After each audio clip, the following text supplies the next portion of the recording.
I seem to get a lot of questions, and it comes up in the forum discussions all the time about torsion bars and how they work, and there's a lot of confusion. People don't really understand.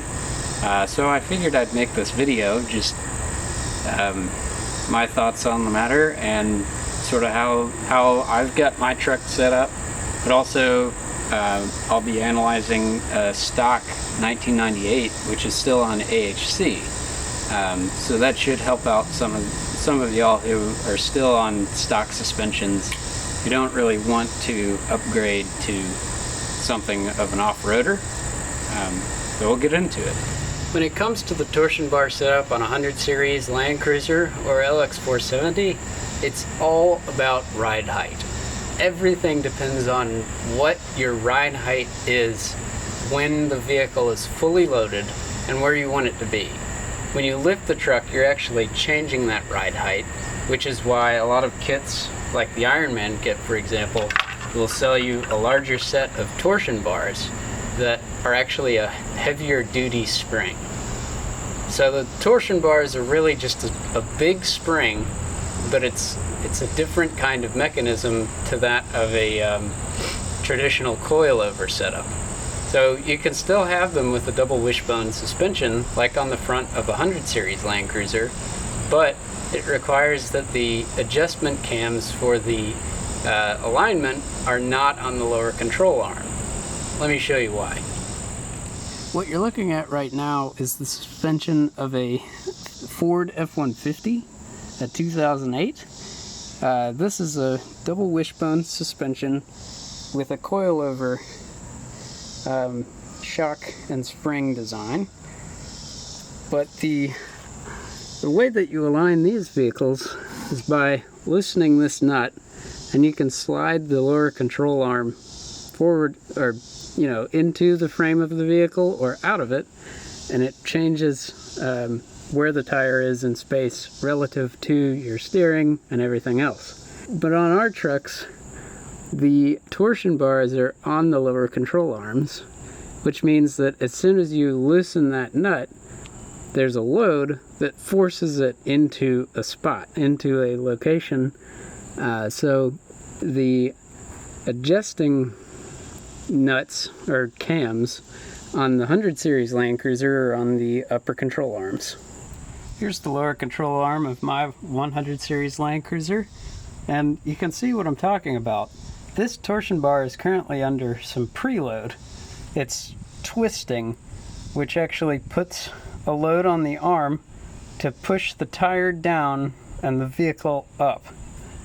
But if I were to loosen the nut on the other side of the control arm to move it in and out, the preload from the torsion bar would cause the arm to move, and you couldn't actually align the vehicle. So in this suspension setup, the adjustments for your alignment are on the top, which throws a lot of shops for a loop, and it means that, generally speaking, it could take a long time to get your vehicle aligned, depending on the experience of the technician working on it.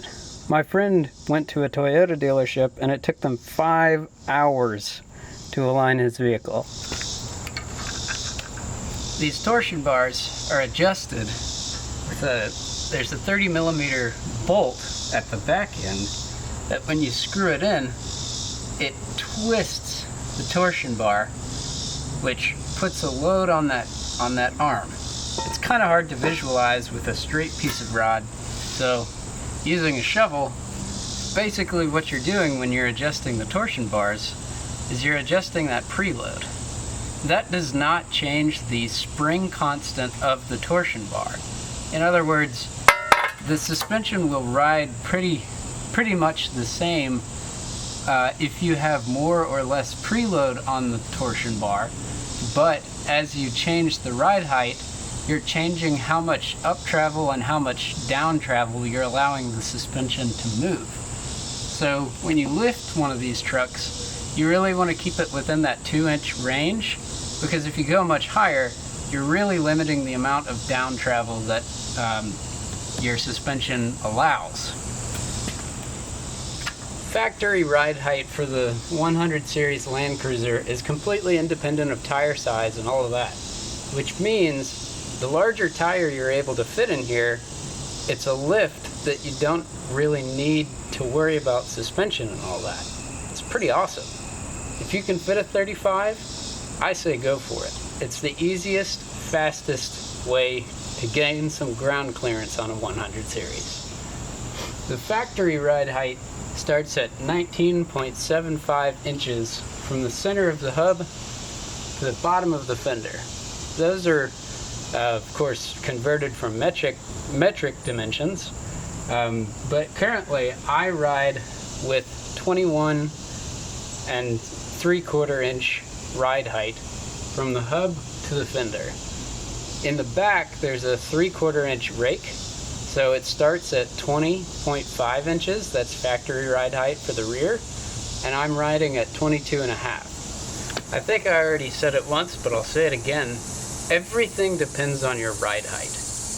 Where the suspension lifts your body relative, or your frame and body relative to your rear axles and the front suspension, that's what you're looking at here.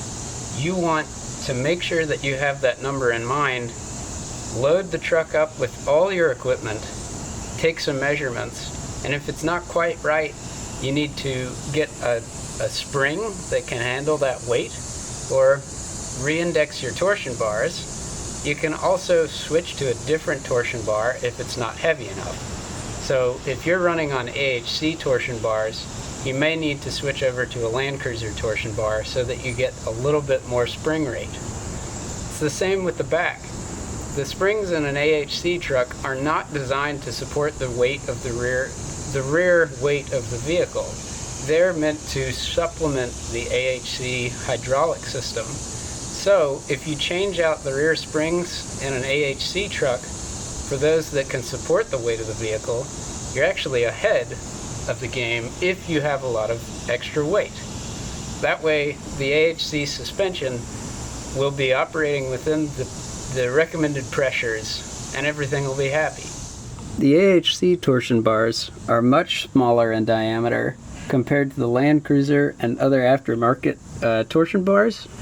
So just like the rear springs, they're only designed to supplement the weight of the vehicle, where half of the weight actually is held up by the hydraulics inside the shock body.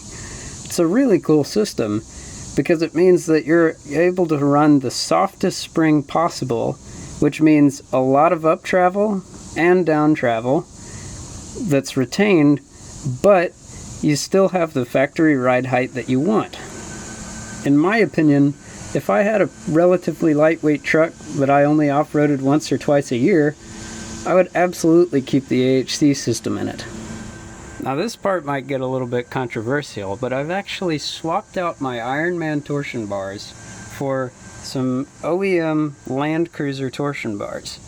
I've done that because my suspension was extremely stiff. I rarely got enough up travel to actually use the entire length of my front shocks. And there's not much there anyway, so I had a really rough suspension, rough ride off and on road.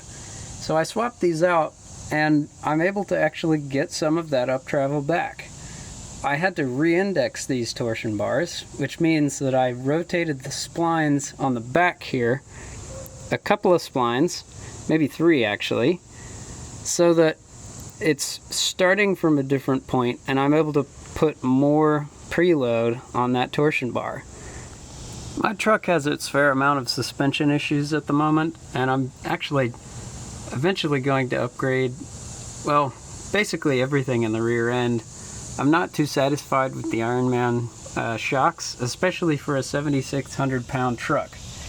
Now you might think that's insane that I'm going back to a softer spring in the front on such a heavy vehicle, but in my opinion, what really counts is having the ride height that I need, which these bars are able to provide, and getting a better shock up front. So long term, that's the goal for this build.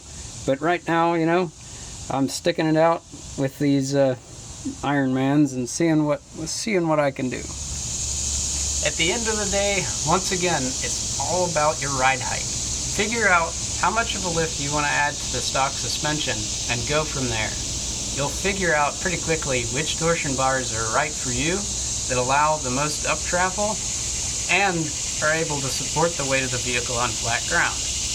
With as many heavy accessories as I have on this truck, it still takes a good bit of force to support this vehicle as it's driving down the highway. So I need a pretty stiff bar. I can't get away with an AHC one, so for me it was the LandCruiser. I hope this video helps and answers a couple of questions, and if not, please leave a comment below. I'd love to help answer as many as I can, and maybe bring up a few other issues that I don't really know about. Thanks for tuning in to this one, and I'll see you next time.